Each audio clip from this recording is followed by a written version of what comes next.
On this week's episode of the Jesse T Show, Glory veteran, professional kickboxer, and badass knife maker of warblades.net, Warren Thompson.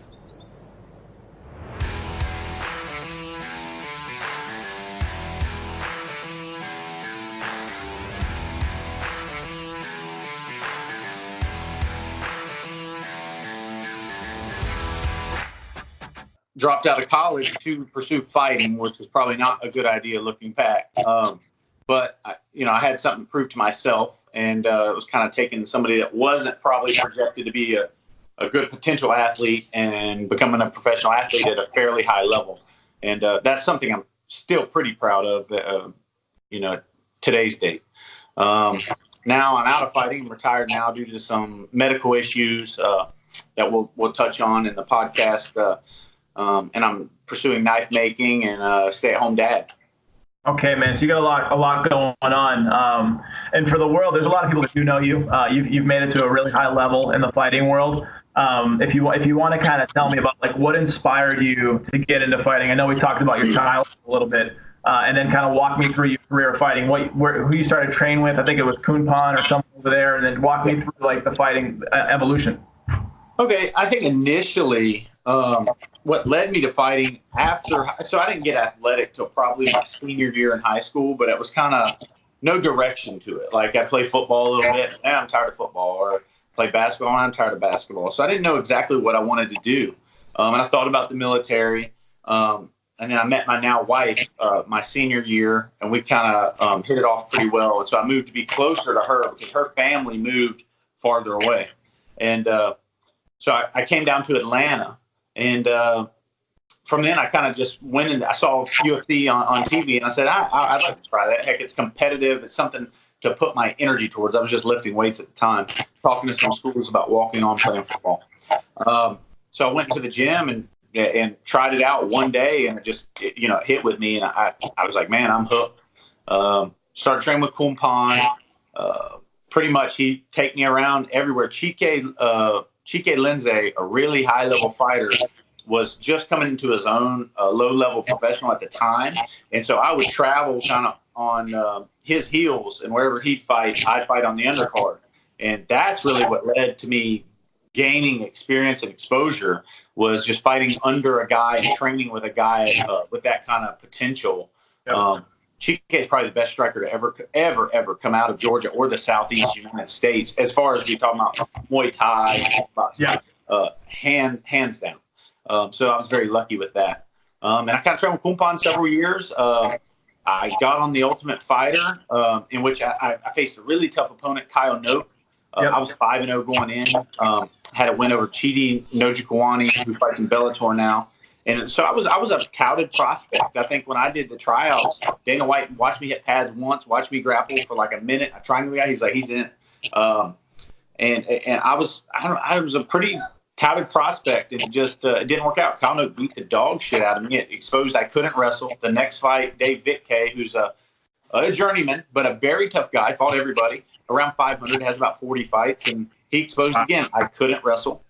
We rematched, and it was a draw. And I just thought to myself, I was like, man, it's such an uphill battle for me. I'm decent at MMA, but these guys are going to hug me to death. And so I switched to kickboxing, and that was the start of that. I took a fight on 2 days' notice in Thailand against a Dutch heavyweight, beat a Dutch heavyweight, and Glory signed me.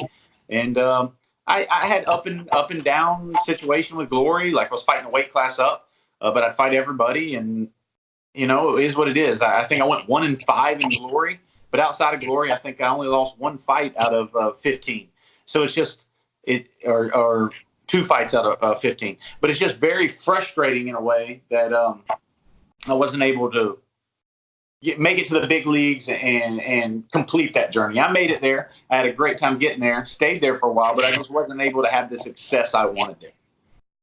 What was it like for you when you went in from fighting on the local circuit, the regional circuit? I know you've gotten Fighter of the Year multiple times over here in the Georgia area, and you used to train me for a while, and I know that you're a beast in there. And for someone coming in, and it was daunting sparring against you. But once you're getting in there and you're growing through, and you're getting in from the regional circuit all the way up to Glory, how was that transition for you? You kind of felt like you had arrived, or did you start working harder, or like what was that like for you?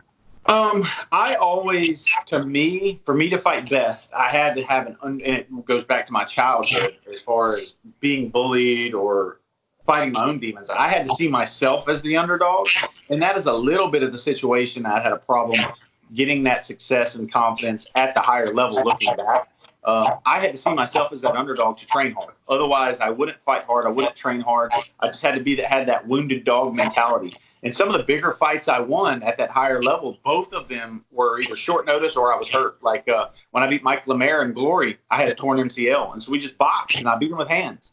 I remember watching that fight. That was impressive. Fight. I could tell something was up when you weren't kicking. You weren't kicking him, and I was like, I wonder if something's going on with his kicks. And then you just took it to him with the punching, man, and you gritted it out like Rocky, man. You just threw it all down, and you won that fight, and that was super impressive. Right, and I just had to. And the situations where I backed myself in a corner, I performed really well. The situations like where I'd allow myself to get lax or feel like I deserved it, I did not fight well. And that's just something mentally, and that shows you how strong your mental game has to be a champion. Because at that level, everybody's good, everybody's tough, everybody hits hard. And it's just when you watch the guys like Anderson Silva or John Jones that are just able to string together these high-level championship bouts, just the mental fortitude and the confidence they must have. It's just I don't think the general public really even understands what it takes to do that at that level. It's full dedication. It's more than a lifestyle. It's an obsession. It's training 3 or 4 times a day, and nutrition has to be on point.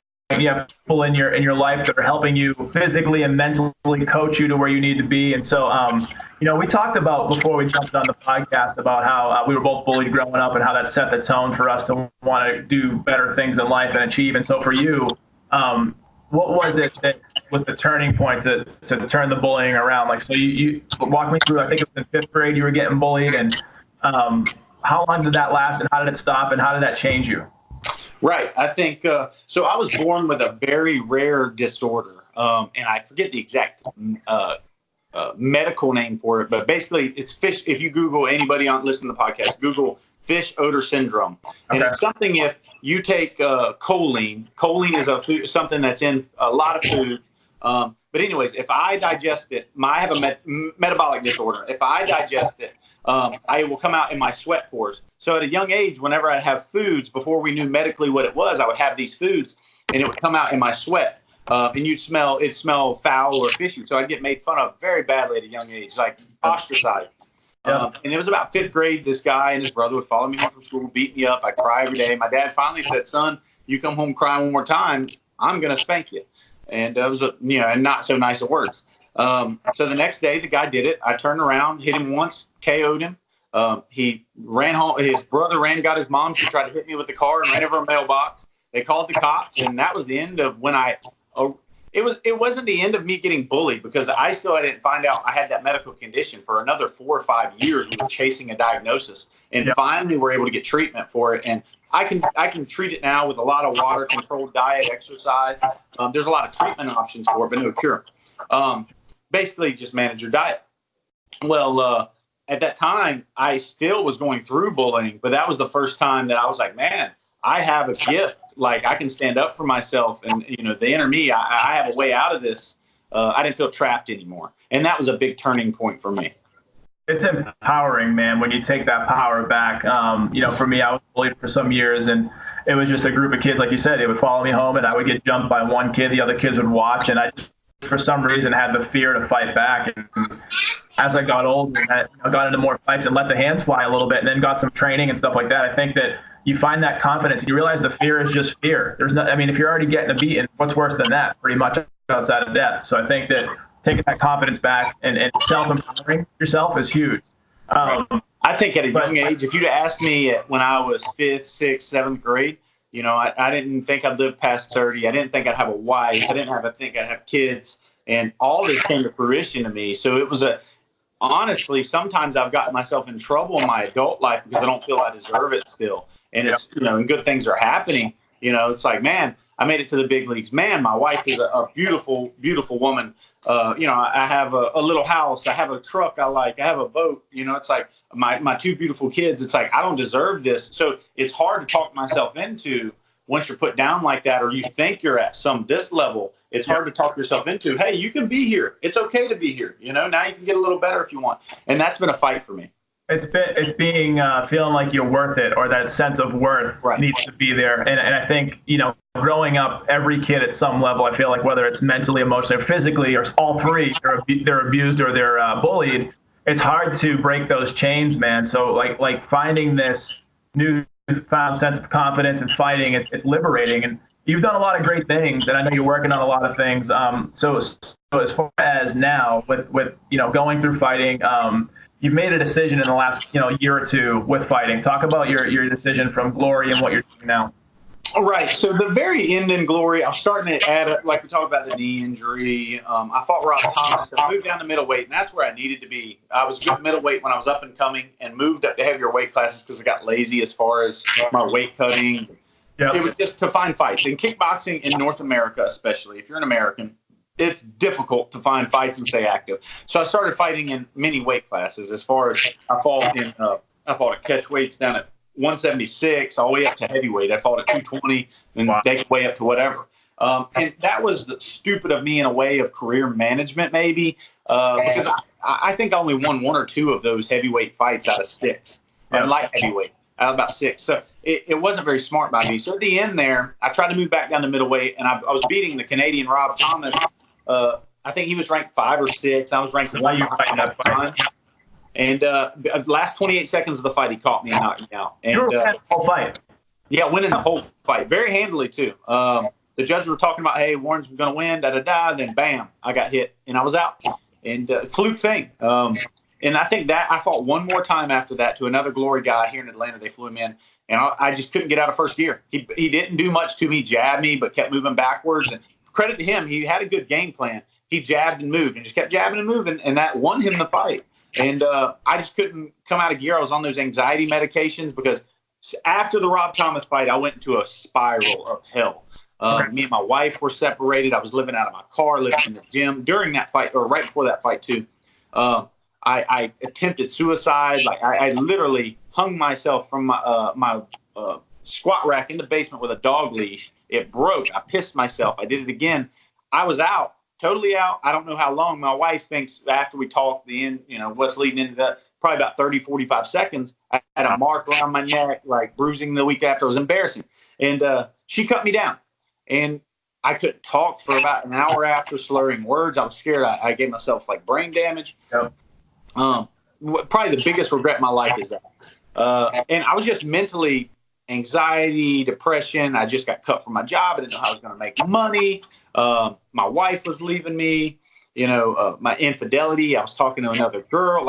I don't even know what was happening with me, So I went to a psychiatrist. They said, man, we think you're maybe some CTE. We can't test you for it. Maybe bipolar, but we're going to treat them the same. We're going to put you on anxiety and a mood stabilizer and depression medication. So I started taking that for 6 months. And then I'm feeling like a zombie, but I'm feeling a little bit better. I tried to fight again. I just couldn't get out of gear. I couldn't fight like that. I knew that. I was like, man, I cannot fight being this person on this medication. There's just no second gear. I have no instinct, no killer instinct, nothing. I'm a zombie. So I knew it was time to think about retiring, but I was still training, trying to wean myself off of these medications to get back and fight again. And that's when I started having some neurological issues. I started having some muscle twitching in my arm. And then that led to everywhere. And my arm still does it sometimes. It's not all the time, but I'll wake up twitching. Or during the day, I'll twitch after I use it. So I started chasing that to neurologists, and they say, hey, you shouldn't get hit in the head anymore. We don't think it's something severe like we don't think you have MS or ALS. We're not sure what's going on, but you definitely shouldn't be knocked out anymore. I've had a dozen concussions. We think you should obviously quit fighting. So that was after that was my decision. All right, I'm retiring, quitting all this anxiety, depression medication, retiring, and trying to get my life on track for my kids. So, man, there's a lot to go through there. So going. But number one, I'm glad you're here with us, man. And you impacted me years ago in my journey with MMA or even Muay Thai kickboxing. I loved it. I loved you as your coaching style, and to see someone who was always happy-go-lucky in the gym until it was time to drop the hammer. Like you were always the guy that was joking, cutting up, having fun. But like when you got in the ring, you were basically a killer, and like you could do whatever you wanted. And so to hear that and see that. I know there's a lot of people out there that go through that. A lot of people that deal with anxiety, depression, thoughts of suicide, attempted suicide. And so what was it like for you? What were your thoughts day to day leading up to the attempted hanging? Like, so what were you thinking about? And then how did that mentality change? And how are you feeling now? So the difficulty for me is I knew something was wrong, but you got to understand, for me, like, you knew me when I was in the prime of my health coming up. I'll be honest with everybody, every listener, I did not believe headaches were real. I did not believe depression was real. I didn't think anxiety was real. If somebody'd be like, oh, I'm depressed, I have anxiety, I have a headache, I'm like, stop being a pussy, you know? Now I know that shit's real. You know, I mean, it hit me like a ton of bricks. So I'm having all this stuff happen. I'm like, man, Warren, none of this is real. It's in your mind. And, you know, it's your thoughts are wrong. And when you're sitting there, I felt hopeless. Like, I was like, I don't know of a way out of this. Why am I feeling like this? None of this is real. And so it's hard when you don't want to seek help. And I didn't want to seek help because I thought I was crazy or, you know, that sort of thing. I didn't know of a way out. And the only way I knew I didn't want to feel that way anymore. I couldn't wake up feeling that way anymore. I couldn't go to bed feeling that way anymore. I knew no solution to the problem. And that's what really confused me. I'm a very cut and dry, you know, it's white or it's black kind of guy in a gray area. And I couldn't find a solution to that problem. I didn't know how to deal with it. And that's what led to the attempting of me trying to take my own life. Biggest mistake I'll ever make, selfish. Of not only, you know, selfish to my kids or my wife or my family. To be honest, it's just, unless you're in a debilitating state, there, you know, that's the only time I would condone like, you know, some states have that, or like, say you put down an animal, a debilitating state, like a vegetable. Suicide's different, in my opinion. Right. But if you're a healthy, other than mental health, a healthy person, doing that is the biggest selfish mistake you could ever make in your life. And I don't know how I got to that point other than I just lost control and didn't know a way out, a solution to a problem that there's a lot of vague and gray areas to. So you went to a point of and almost ending it, and there's a reason why you're still here, and thank God you are, for your family, for yourself. So you started trying to work your way out of it, and I know that you went and you saw some medical professionals, and they were telling you, you know, it could be this, and they try to do a one-size-fits-all solution and say, here, just do this. When did you realize that wasn't going to be the fix? And like, how did you get back to maybe the more holistic side, or like the natural way to kind of, you know, if that's the way it's even working now with how you're doing, getting better, you know? Okay, so I'm still having some symptoms, but when I look back, like, it was bothering me the last couple of days, health anxiety. So if and I've talked to a couple of doctors about that.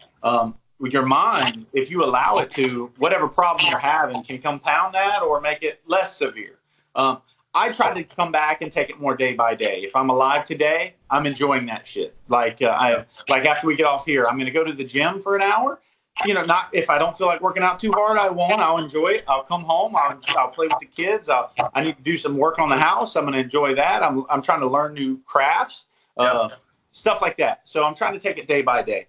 As far as seeing the medical professionals, I've been very frustrated. Not with anyone in the medical field. There are a lot of hard workers there. Don't get me wrong. I'm not frustrated with any doctor or nurse per se. More of the system it is. I'm frustrated because you go in, you expect. I'd never been to a doctor other than getting fight-related, like say fight-related stuff in a decade, pretty much. I had staph and knee injury. Other than that, I'd never go to the doctor. And now I've been to we've hit our insurance deductible a long time ago. Yeah. I've been to maybe 10 doctors, and it's frustrating to me that they can't tell you, hey, this is what's wrong with you. You know, that's been a big frustration with me. That insurance cost is crazy. I never knew. We need to do something about that in this country. I'm not sure what to do, but we need to do something. But anyway, so I never knew that side of things. So that's been a little frustrating to me. I always thought you go into the doctor, you're sick. They tell you, all right, this is what's wrong with you.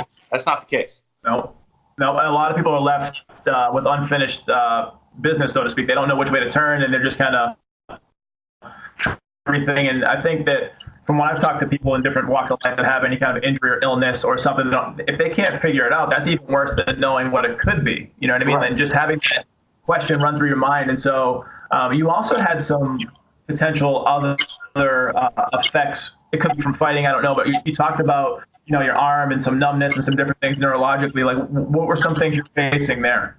Okay, so I woke up right before I retired. I started waking up or having odd twitching in my tricep. Made a mistake of Googling that. And the first thing you Google muscle twitching, it's going to pop up, you have ALS. So I was like, oh, man. So then I go to my first doctor, and they do blood work, my electrolytes, all that's normal. Sends me to a neurologist. She takes my reflexes. All my reflexes are brisk, which is another not good sign. So they're brisk, so that scares me. But she's like, I think you have a neck issue. So they check my neck out, no major issues. I have degenerative disc and spinal stenosis in my lower back, which no big deal, and carpal tunnel, she said. No big deal, because I'm like, man, my wrists have always hurt. My hands always went numb from fighting. I beat tore ligaments, broke bone, all that normal. Same with my back. Like what I did, I wasn't surprised. But that is not causing arm twitching or twitching in my eye, cheeks, all that was twitching. So then they do an EMG and all these MRIs, and they come back and she said, look, I don't think you're unhealthy, but I'm going to send you to a specialist just to make sure. And so I go to Emory, and he does the same thing, some breathing tests, and he says, look, I see it all the time, and I don't have a problem giving you bad news. I do it every day.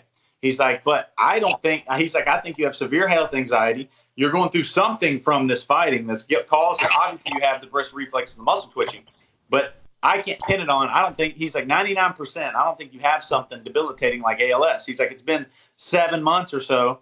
I would see weakness or something like that. He's like, this is not how it presents generally. He's like, I want to follow you for 6 months, and I have to go back in August. But in his mind, other than, hey, don't get hit in the head anymore, I'm a healthy individual. And that's hard to swallow, because like, doc, you call healthy individual. Why do I wake up? I have this anxiety and whatnot. Now, my arms are twitching. Why do I wake up every day with like an alarm clock, my arm going crazy? It's weird. Yeah. And so that's hard to swallow. In the back of your mind, something's a little off. But at the same time, you can find support groups on online now, which is good. Online is good in a way. You don't want to Google symptoms, but at the same time, once you get a little bit of grasp of some symptoms, you can find some support groups to be like, hey, this guy has similar symptoms and he ain't dying. Maybe I'm not dying. That's helped me a little bit. What are some of the groups you're utilizing and gaining tools from, and what kind of tools have they given you to kind of get through this new addition to your life? It's not saying this is what I have, but sure. Anytime they attach syndrome to something, that's a lot of gray area, right? So maybe your symptom, all these symptoms are the same. Maybe it's caused by this, that they really don't know. And that's how the brain, right now, medical technology don't know shit about the brain. I found that out. They don't know nothing about the brain or its wirings. So basically, I found on Facebook, it's called BFS, or benign facilitation syndrome. And a lot of people get told to have this, that have weakness, muscle twitching, neurological problems, and they can't find a basis for it, but they're not getting weak and dying like you would with ALS, or they're not being able to walk like MS, or some major ones that are causing similar symptoms. Yep. And a lot of people have this, and that basically the doctors tell you, hey, you're not dying from this stuff, but we don't really know what's causing it. And that's helped me in that group, because my tongue would, my jaw would hurt, or my tongue would feel scalded, feel like you're touching a battery to it. Or my eyes twitching all day, and then it switches to my arms twitching all day, or my calves for 3 months never stop twitching. Wow. Odd stuff. So, yeah. And I know a lot of people go through, like my uncle, similar. He'd go on and off with muscle twitching in his 30s, but it wasn't happening to him as often as it was me. Yeah. And that's helped me a lot. Just realize maybe my health anxiety and in my head is worsening a condition that many people have. And I think that's important. It's another thing that came back to mental health. I was letting my anxiety really drive me deeper into a hole I didn't need to be in. Got all these things, man, going on. And so with dealing with this neurological issues and also the physical symptoms that come from it, was that something that happened as soon as you decided to kind of step back from professional fighting? Or were you actually going into training camps or fighting with some of these issues? And even like fight night, would you have any of these symptoms happening as you're fighting? My last retirement fight, I was on the anxiety medication. I just couldn't fight. I could not. You talked about me happy-go-lucky, and then I'd get turned into that animal. Yep. I couldn't find the animal. It wasn't there. And I showed up in my mom's hotel room. I went to see her right before the fight, and I show up in a suit, and she told my dad, she said, we're in trouble tonight. She said, Warren don't want to be there. And I was just going through the motions.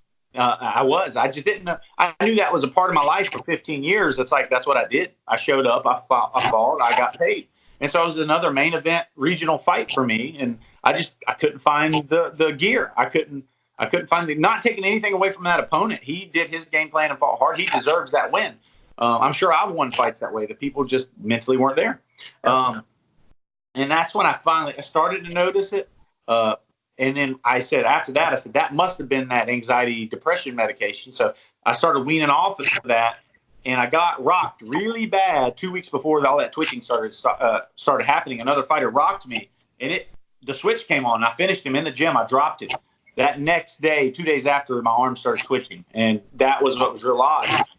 But when you read up on any of these benign reasons that can cause twitching, a lot of the reasons are stress, anxiety, coming off depressants or psychotics, antipsychotics, trauma, all that stuff can be a precursor to having some weird neurological symptoms. So that's kind of where I'm trying to live my life at right now, is hoping that it's not something else. But at the same time, we're all going to die. We're like flowers in this world, right? We all sprout, we all bloom for a short time, and damn it, we're going to die at some point. We have this huge fear of losing what's known. It's not even fear of the unknown. It's losing what's known. I don't want to lose my kids. I don't lose my wife. I enjoy being around.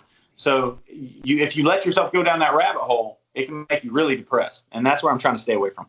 As a human being, hearing you talk about hope and looking at these things to look forward to and having these things in your life that you're grateful for, I'm happy to hear that, man. I'm happy that you're in a good space there. And so you've kind of you are always a relentless worker. Your work ethic was always impressive to me. I feel like I work hard and I look at you and I'm like, damn, he's crushing it. And so you've moved from having your focus and your attention on 15 years of fighting at a high level, and then now you decide, you know what, I'm gonna be a creator and make in a different way. And so tell the world about what you're working on today with your company and what you're doing. And these things are beautiful. We'll put some pictures. We'll edit some pictures in, maybe some video if you send it afterwards. But talk to the world about what you're doing now with War Blades. So I literally was talking to my granddad last December, and so it hasn't been long. What's that been, 4 or 5 months?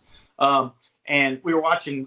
He was telling me about watching and it's going to sound dumb to people that actually make knives, because Forged in Fire is like one of the TV shows. So, it's like they're like, it's just TV.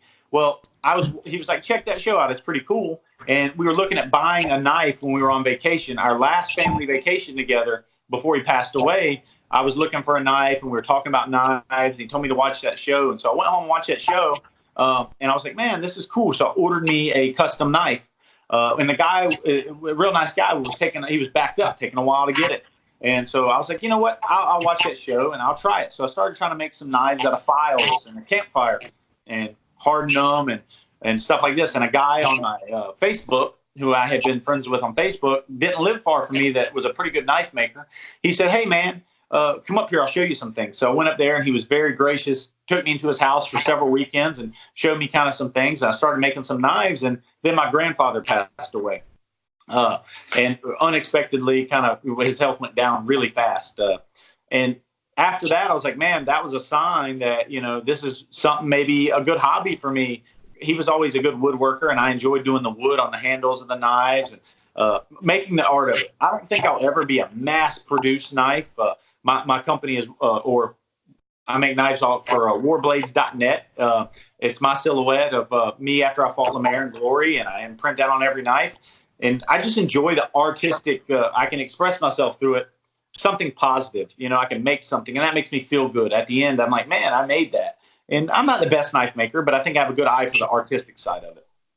So there's a lot of creativity. People don't realize this, even in fighting, with like way that you fight, way that you respond in defense, and there's so much that goes into that it makes sense. And also, it's interesting that you're still in the hurt business in a way, right? Like you're fighting, and now you carried that ethos, that warrior ethos, into what you're doing now. And so how about the creative process? Like, what are you doing? How long does it take for you to turn around a knife? And what are some of the cooler knives you've made, or maybe some of the people that are interested in your knives that may have picked up a knife from you? Talk about like the experience there. Couple of the cool ones I made is I took like some deer antler from like a special place to me, our hunting club, and made a knife out of a farrier's rasp out of that for the handle material. For my grandfather's knife, I made one in his memory that I gave to his youngest grandson. He was the last grandson with his last name. Okay. I gave it to him as a present. It had like his boot strings as the lanyard. I made like some little decorative beads for the lanyard out of deer antler that I made. That's been the coolest one so far. That have meant the most to me, just because they had a little bit of. I try each knife to incorporate something where it has a little bit of purpose or character to it, and that's the enjoyable part for me. It's like, hey, how can I make this one stand out a little bit and have a little character to it? I don't want to make 10 of the same knife the exact same. Like people tell me all the time, like I'm a little backed up right now because I don't make that many. I make maybe one a week or a little less sometimes. And people hit me up and be like, hey, I want that exact knife. I'm like, man, I'm not making you the exact knife. I won't say no amount of money, but if somebody could offer me double the amount it sells, I may remake it. But it's lost its shine to me, or it's not fun to me. I want to do something that's creative, that's new, that's fun, that I can express myself in. If I make the exact same knife, what's that do for me? I mean, nothing. And money does not buy happiness. You got to have some of it. You got to pay the bills. You got to have food. You got to, to an extent. Yeah. But it brings you more problems too. So I want to be able each day to wake up and it be a new experience, a fun experience, and be able to express myself. So that's what it's been able to give to me so far. Where is the evolution of the company now, Warblades and Warblades.net? Like, so where do you see it? I know that it makes you happy and it's a passion and it's something you can pour yourself into, and it's probably pretty cathartic and therapeutic. It probably makes you feel good, and you can get lost in it, and you're figuring out problems, how to overcome new design work. And so that's now, and you want to make sure that you keep the quality super high by making a one-off per person, which I think honestly is a way to set yourself apart from the mass-produced people, the people that make the same knife over and over again. Right. If you make a one-off, there's a lot of value there. And so that's now. Where do you see this thing going? Or do you not have a plan and kind of let nature take its course? Right. I think probably more of let nature take its course, because at first, the first 2 months I was doing it, I was 60 hours a week in my garage, making knives, learning knives, doing this. I kind of started to get like, man, I don't want this to feel like a job at this moment, because I'm still coaching. I'm also watching the kids. So it's like, I don't want this to feel too much like a job. So I cut back and I'm like, all right, let me treat this more like a fun hobby. I'll devote 1 day a week into it, or 10 hours a week, and work on it. And that's what I've done the past month. And I feel better doing that. Like there may be some weeks where I'm like, hey, I have every day this week, I'm interested in this project. I'm going to do it, but I'm not forcing myself to do that. And that's where at first I let all of a sudden, like when I first started selling them, I had like 20 people. I want a knife. I want this knife. I was auctioning them for $700 a pop. I almost let the money drive me into an area that I didn't want to be in. And I don't want it at this moment to be a job. I don't want to have to do it 60 hours a week. I want to do it at my own leisure. Yep. And use it as therapy, like you say, and still make enough money to where if I want to make me a knife or buy new equipment, I can do that. Or if I want to say, hey, I want to take this $500 I made and spend it on my wife, I can do that. But at the same time, I don't want it to pay my bills at this moment. I'm not looking to expand, my money at this moment with it. And we'll see where it goes. That's a great, man. Yeah. And you never know. I mean, like right now, it's something that's a passion, it's a love, it's something you're finding that you're really good at. I just found out that I'm pretty good at running, and I hated running growing up, but I'm starting to run pretty good distances, and so I do it because I can kind of zone out, or start kind of just drifting away and like be in the moment. Where if you start doing those things competitively, it might suck the joy out of it, right? Yeah. And so. You mentioned one of your most unique knives that you had made was with deer antler, and this is something that is really cool to talk about. I know you're big into hunting, and you've been hunting for years and years and years. So where are you at in that course of your life? Are you still doing some hunting? Are you still being a guide for people to go out and teach them how to do different things? And like, where's the whole hunting for you? Right. So I started hunting at a very young age, and pretty like my dad and mom are pretty by the book, because that's how they were raised. So I was very good and by the book up until I got here in Georgia. I started bow hunting, and I'll be honest, I probably could have did better fighting if I wasn't so hung up on hunting. During hunt season, I'd hunt every day for about 4 years. I hunted every day of season. I'd bow hunt every morning before I had kids. And that got me in a little bit of trouble, because there's a limit on bucks here in Georgia. In South Carolina, you can kill as many as you want. Well, in Georgia, there's a 2 buck limit. Well, I went about 6 over that 1 year. And Okay. the DNR did not take very happily to that. So I had to spend 2 days in Atlanta jail because I had a warrant or a bunch of warrants for deer They hunting. made you go to camp jail. They put you in for a couple nights. Yeah, they put me in a couple of nights, and then I was on probation for a year for that. So I learned my lesson there. Had to pay a little bit of money. Did it cost you anything more than your time, or did they let you go after? I had 2 days in jail. I had to take a year probation, $1,000 fine, and a hunter's course, and pay my lawyer, which was like $2,000. So it did cost me a little money. So but that's nothing in life is free. I thought I was getting by on the system, and met a guy who did it and showed me the way, and I was like, oh man, nobody's gonna care. No, this neighborhood deer, nobody cares about these neighbors. They're getting hit by cars. I'll kill them. No, the DNR cares. So at the end of the day, I was 30 years old and acting like I was 18 and didn't know no better. And let's be honest, you lay with dogs, you'll get fleas. My mom used to always tell me I was doing something I shouldn't have been doing. I paid the piper. I paid my debt to society, and I'm moving on with my life. So are you still going out just for your own personal passion for hunting, and are you still helping other people with like their journey as well with the hunting? Yeah, I think this year we bought a camper in Charleston and joined a hunting club where my parents are at. And that way we can take the kids down there on weekends. Instead of hunting every day, I've become a weekend warrior. So if I can make it 10, 15 times a year and hunt and enjoy myself and take the kids out and have a family weekend and barbecue and drink a few beers on Friday night, that's what I've changed into. More the experience and enjoying it. Sure, I'd like to kill a nice buck every year and a couple deer to put in the freezer for the family. But I think I'm more into the journey and enjoying it now. I know my dad won't be around forever, and as much as he annoys me and we get on each other's nerves, I want to go out and hunt with him for the weekend. My mom does it with us too. My wife does it with us too. So it's something that as a family, that's very rare. You find a hobby or something that the whole family can do together. And that's something we found and can do with hunting. And I want to bring my kids up in that. For sure. And so you talk about bringing your kids up in that. I know we're both into, we on Instagram and different places, we watch Cam Haines and all he's doing with his hunting. And he talks about conservation a lot. Are you kind of getting them into the education mindset of what it means to be able to go out and get your own food and prepare your own food and basically be self-sustaining if need be, but then also like why that's important for the rest of the world?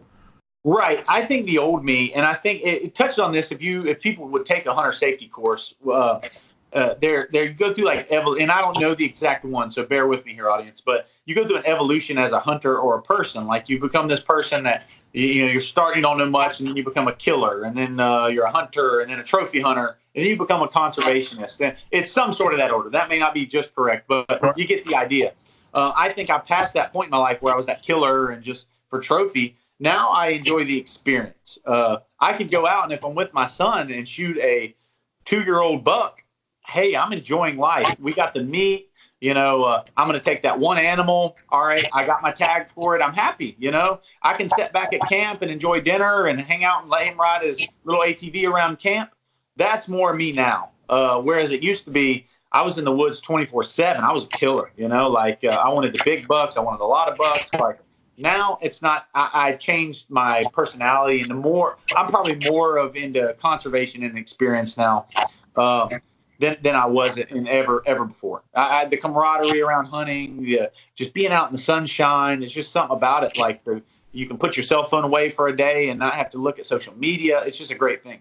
So you have 2 children now, a boy and a girl. Are they still a little too young to get in there and actually fire some of the weapons? Are they more the experience side of it? Like they get to be at the camp, they get to see dad and mom hanging out and the family, and so is that where they're at right now? Yeah, more in the camp. Now we do what's called dog driving, so they don't have to be still and quiet. We'll take them out on the stand with us. Yep.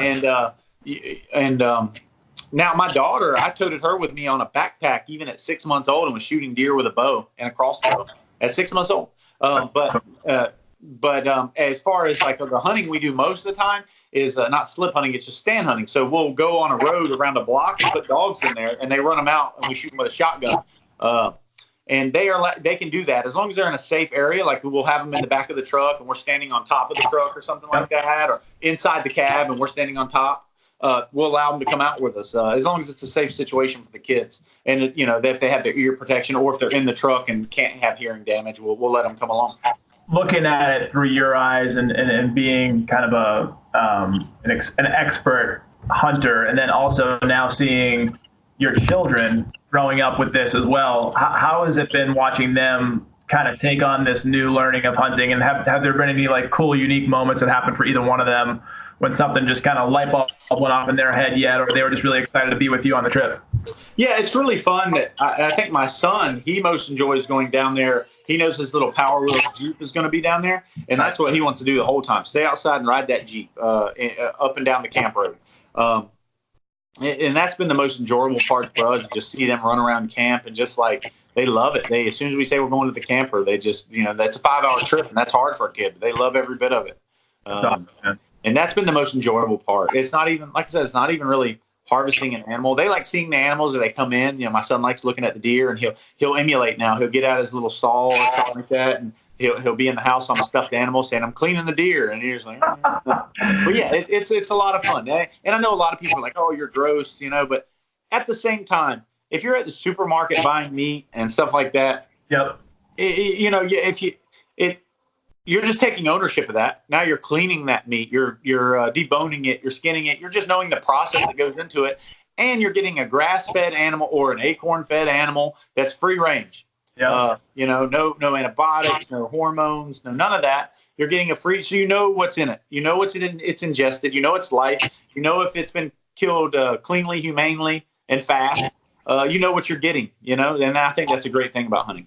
It's two things. It goes back to people maybe not want to get their hands dirty and people looking the other way. But at the end of the day, if you eat meat, you're part of that process. So that's something that I've had to think of because, growing up, I grew up in Boston. There wasn't a lot of hunting up there as much as there is down here in the South. And so I've learned over the years that if I'm going to eat meat and if I'm going to be part of that process, I can't look the other way and say, you know what, like this is bad, but give me my steak. You know what I'm saying? And I'm you know what? I'm a proponent of farmers. It's a job, it's a noble job. I'm more of a supporter of free range and grass fed myself.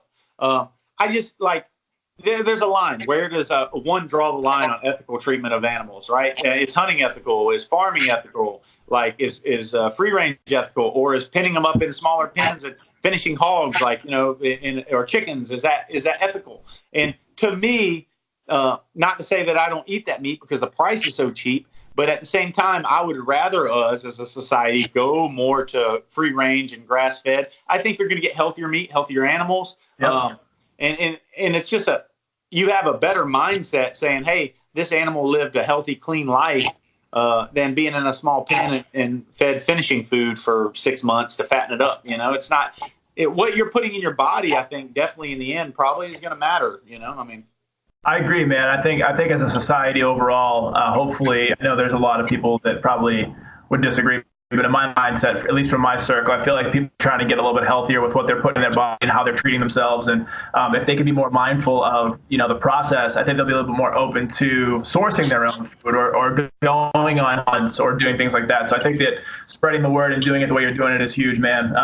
And I'm not, and I want to make it clear, I'm not knocking that farmer that does that. That's what our society and times are right now, right? It's not like you're saying you're a bad person for doing that. No, we're all buying that meat. We're all buying into that system. I would wish as a society, hopefully we get away from that for, the betterment of the animal, the betterment for our health. I agree, man. And I think there's parts of the society that's kind of waking up to that, and they're doing that more and more. So we talked about before we jumped on air something that was interesting, a topic that's pretty hot in the fight game right now and in the world in general, just with athletics and high-performance athletics, and that's PEDs and people that are trying to game the system and like what different organizations are trying to do to stomp that out, like USADA and some different things. And so talk to me about your experience with that in the fight game and kind of where that's today. Right. So when I was coming up, it was more anybody at a high level, and I knew some NFL guys coming up that were cross training with us, but especially fighters. It was a lot of the part of the culture, and even the younger guys at times were, because you want to train every day and not be hurt or injured, and the older guys are doing it.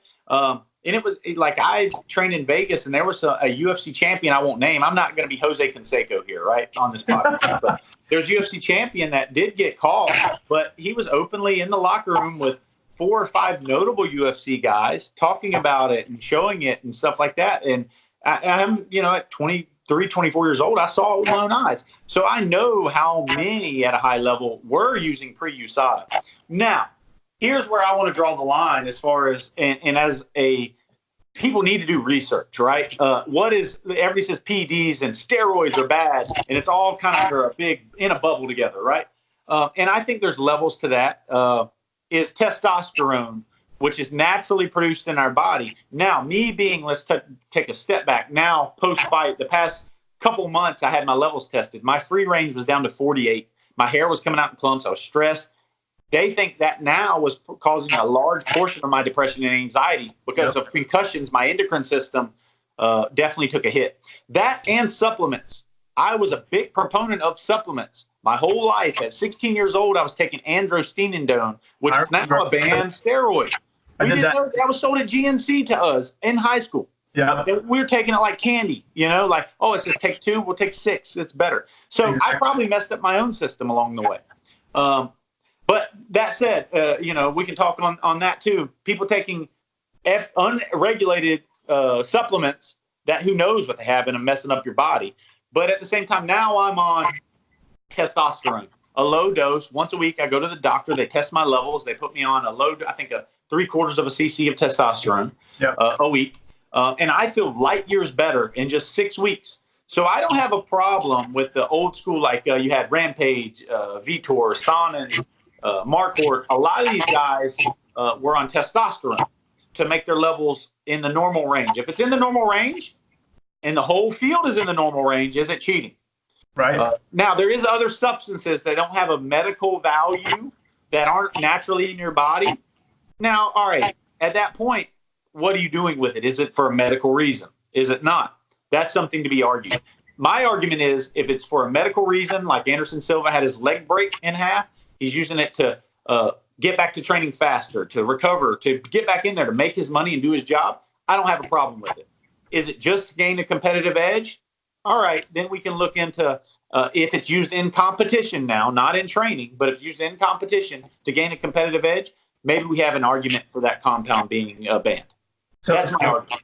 So you're in charge. Let's say, just hypothetically, you're in charge of making the rules. What would it look like for you in pro sports or even pro fighting to even the playing field? Like, what do you think would be fair as a general rule of thumb? So here's the thing. If we are I would first bring in not just like a USADA, I think is overreaching. I don't think anybody likes USADA. Right. There's some other really important podcasts that talk about this all the time. Nobody, I don't think, is having a good time with USADA. I think you level test these fighters, obviously, in competition. In training, I don't even think it's as big of a deal, but you level test them in competition. If they're above that level threshold, you're like, all right, man, what are you doing? Why are you outside of normal? It's like this. Why do we allow LASIK eye surgery even? If I had perfect vision, let's say I had perfect vision. Vision is more important than your testosterone level in a fight. Why is another fighter allowed LASIK or PRK? It's not what God gave them. God didn't give him perfect vision. Why does he now have perfect vision? And it's been surgically altered. Argument. It's a great point. I mean, it's the same thing. You're altering kind of Mother Nature or God's intention. I mean, why is that okay versus someone who may? And honestly, as we get older as men and our testosterone levels go down, there's a whole host of issues with lower sex drive or lower muscle attainment or even keeping your muscle. And why, even just from a quality of life standpoint, I mean, it's a real thing. It goes back to the whole conversation, and we touched on this before we got on air, was weed and keeping, why is weed illegal? And now it's starting to become more legal. I think that as the world starts to see the benefits of this outside of sports, it should, in my mind, I feel that these athletes should have access to things that make their lives healthier and better too. Right, and I'm not saying sit here and be like overseas. Sometimes it's open season over there. Any compound you put in your body. But I think people in general, and especially the United States, since the baseball scandals of the mid-'90s, in our head, people need to go on Netflix, watch Bigger, Faster, Stronger, then do some research on different steroids. All steroids are not created equal. That's right. Notice the difference and note that. And then if I was in charge, you get a team of doctors team of representatives from both sides. You weigh the pros and cons of each compound, not just can this compound be performance enhancing, then it's banned. I don't think that's a good rabbit hole to go down. Does this compound have a medical use? And in what ways can it be medically used? And what are we going to allow it to be used in? That would be my stance on it, and go from there. But I think just in general, public has a big misconception of what steroids even are, and that they're bad for you. What is bad for you? You take too much vitamin C, it could kill you, right? I mean, I don't buy it. I think that it's been a big, since the mid-'90s, a mass exodus to ban or put a bad rap on all steroids. Why? Maybe because our young kids shouldn't be doing it. A kid in college probably shouldn't be doing it. But there is medical uses for this stuff. It's a medicine when used right. It's already in your body. Testosterone. That would be my main argument there is there needs to be more education. And why is this banned? Instead of just a big blanket over, it's enhancing you, it's banned. Yep. I agree. I think the world as a place is hopefully getting smarter with more information, more technology advancements. And I think that as these things become less and less taboo, people see them for what they are, and they could be tools to make things better. They don't have to be the worst case scenario, some roid rage monster coming around, whatever. If there's ways to even level the playing field, everybody has access to the same things, the same information, and then the right guidance for people that are experts in their field. I think if that all comes together, I think there could be a benefit for it for sure. Because then you're excited. You know, you don't want a 30, 35-year-old guy that's been fighting for 15, 20 years not having access to something like that when he fights an up-and-coming 20, 22-year-old that's full of it. You want to be able to kind of have those protocols in place. I agree. So everything else, man, that's going on, we touched on a lot. What are some key messages or key thoughts you want to go over before we jump off? What's going on either in your company or your life or anything you want to tell the viewers that you can give back? I think people just honestly in today's society, we need to be more well-read. We need to do our own research, not just the clickbait on Google. Yep. That's what I've been trying to do myself. A lot of times, don't base all your knowledge. I said, watch that documentary. That's always going to be one-sided. Don't base all your knowledge off what new documentary you saw. Be well-read. Read the pros and cons into everything. And that's been a big thing in my adulthood, and especially recently. I stopped having such a strong opinion on something. And I'm like, hey, I'm going to have an open mind. You tell me why I should feel this way about it. And then I'm going to research. I'm going to be the devil's advocate. And we're going to have a general grown-up conversation about it without name-calling or me being a social justice warrior and saying, oh, I'm not going to argue with you. That's a big taboo thing. You're racist. Now I'm not arguing with you. Everything in life isn't racist. You know, I'm going to have an open mind and have intellectual conversation to get to the root of problems and try to find solutions. And I think as a listener here or whatnot, and me, myself, we can all gain from that. It's okay to disagree. You know what I mean? Like, I think that's the biggest thing nowadays is everybody's so PC and everybody's, so, if you don't agree with what I'm saying, you're either racist or you're a Nazi, or if they go down that road, right? But at the end of the day, we all have our own opinions. We all have our own life experiences. If we can disagree at, a normal level without getting out of control, that's what fosters growth. I mean, I may have a mentality or a thought that changes after you show me some evidence or some facts from your life that I say, you know what, you're right. Let me change my mentality. You don't want to or have an open mind to it at least. Like exactly. I may not have your life experiences to know that knowledge. I mean, I'm like, man, okay, that never happened to me. I never even knew that could happen in that situation. All right, I may not change my total thinking on it, but I'm like, in that situation, maybe the guy's right. You have more of an open mind. You have more empathy towards people in a live and let live mentality that way sometimes. I think that's it too. And if you're not married to an idea, if you could take in new information, yes, you want to stand up for your values and your ethics and your beliefs, but if new information comes in, be open to at least changing thought about it, or even if you need to change your stance on it, you can do that too. But just don't be so romantic about something because that's what your grandparents did, right? Agreed. So, but man, it's been great. You've done a lot of adding value to the world, and you've done a lot to help people. And so, how can people get in touch with you or learn more about what you're doing with Warblades? All right. My Instagram is warblades_1, and then you can check out stuff there. I also have a website, warblades.net. You can email me from the website if you're interested in a knife. Right now, my books are closed, but every couple months I'll open them up and take a handful of orders that I can feel I can complete in a timely manner, and I try to make a few knives. I stick more to custom stuff. So if you see a knife on there you like, then we'll talk on kind of how to change it and make it one-off. That's awesome. Well, Warren Thompson, I do appreciate your time. He's Warren Thompson, the great and powerful. I'm Jesse Tedisco. Check this episode out and be sure to catch us on our next episode or next time and place. Thanks so much.